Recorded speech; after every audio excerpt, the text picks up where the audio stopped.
Hi scientists, it's Mr. Bellinger speaking. So today we're going to be working on how to make an atom graphic organizer, and that's going to be your pages 21 on your science notebooks. You should have a worksheet for it, 21 IP and OP.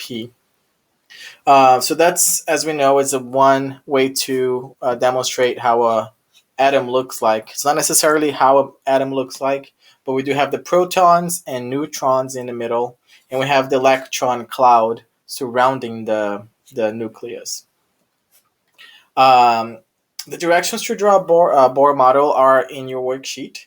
You're welcome to practice on a scratch piece of paper. You're welcome to practice on your notes behind where you tape your worksheets for those pages. But let's go ahead and get started. One thing that I want you guys to understand is if you look at your periodic table, there are numbers for the rows. Okay, so they go 1 through 7. Um, the number for the rows will be the number of uh, electron shells that the atom would have. For example, a hydrogen would have one electron shell. Lithium would have two electron shells. Sodium would have three electron shells, and go on. Cesium would have six, for example. Okay, so that's important to know. The number of rows, the row that that element is in, is how many electron shells you're going to need to draw if you're trying to draw a Bohr model of that atom. Um, Now, as we know, the first row is the first electron shell. The first electron shell can hold two electrons, the second one 8, the third one 8, the fourth one 18, the fifth one 18, the sixth one is 32, and the last one, the seventh one, is also 32. Now, I don't, I don't know if you remember, but you should know this by now, knowing that the atomic number, the number on top of the element, the symbol or the name, is going to be the number of protons, and the number of electrons always going to match the number of protons in a neutral element. So any element on the periodic table should be neutral. The number of neutrons, you're going to get the atomic mass. So in this case, we're going to round it up to 23, and we're going to subtract from the atomic number. So 23 minus 11. We're going to have 12 neutrons for sodium, okay? Na sodium. So let's pick an element. Let's go ahead and do carbon, okay? Carbon is 6. 6 protons. So the atomic number 6. It's going to have 6 protons, 6 electrons, and 6 neutrons. So to draw a model, the easiest way to do it, I've noticed a lot of us today were drawing plus signs for protons and zeros for neutrons. So we're going to do a little bit different today. You can go ahead and draw the nucleus first. So we're doing carbon over here. Go ahead and draw the nucleus first, and just put P equals, that's protons equals, and you can go ahead and put the number of protons in the middle as well as the number of neutrons. So that way it's a little easier to draw when we're drawing Bohr models, Bohr diagram models. And then on the first shell, we're going to go ahead and add the 2 electrons on the first shell, and that's the max we can add. Now, we have 6 protons, so we're going to have 6 electrons. Okay, carbon has 6 electrons. If we already drew 2, we know that we're going to go to the next shell, and there's how many left? 4. So we're going to go ahead and use the second shell to draw the next 4 electrons. It helps if you go around and you do 1, 2, 3, 4. So that way it's balanced out. It's easier to go around. Now we have a total of 6 electrons, 6 protons, and 6 neutrons. Okay.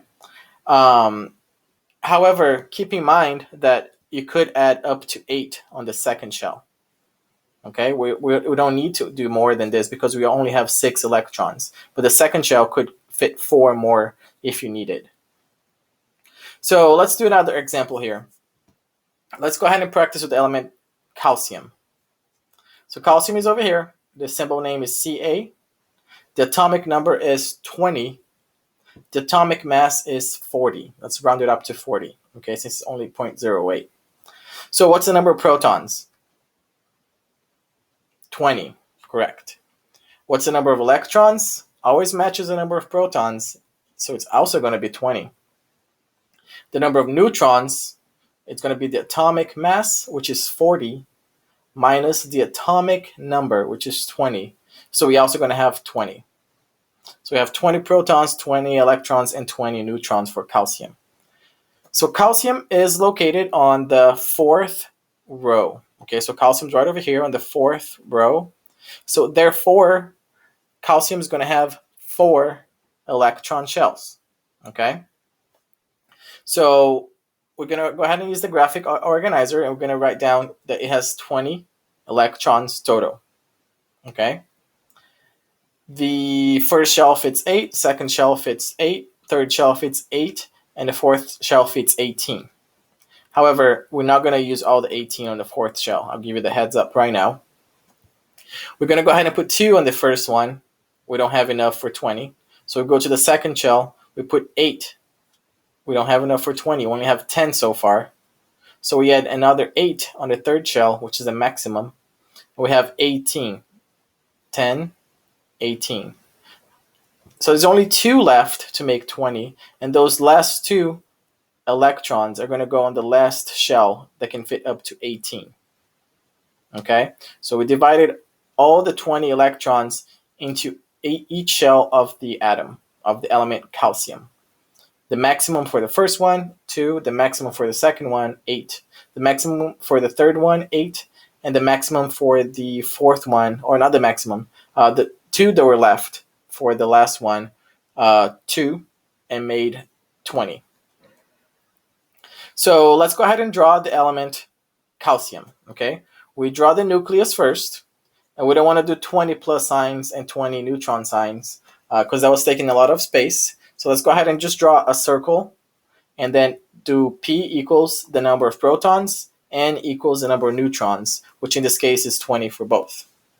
Then you go ahead and draw the 4 shells that we need, and then you start counting. 1, 2, first shell is full. And then you go around 3, 4, 5, 6, 7, 8, 9, 10. So we have a total of 10, and we have 8 on the second shell. It might help you to always write them down in pairs, so that way it's easier to visualize how many you have. So you can count 4 pairs here equals 8. And then we'll go to the third shell and start counting again. 1, 2, 3, 4, 5, 6, 7, 8. Okay, so they go by pairs. That way it's easy to count. We have 8, 8, 2. 2 plus 8 equals 10. 10 plus 8 equals 18. And we have 2 left, and we start counting again. 1, 2, and we stop here because we now have 20. I think that's going to help you draw the Bohr models. I know some of you were having trouble with it, especially in the nucleus. So let's go ahead and do the nucleus a little differently. Now let's practice it again with a different one. This time we're going to do magnesium. Okay, magnesium, the atomic number is 12, and the atomic mass is 24. We're going to round it down to 24. So what's the number of protons? 12. Electrons, same as protons, equals 12. Neutrons is going to be 24 minus 12, which equals, 12. Perfect. So we have 12, 12, 12.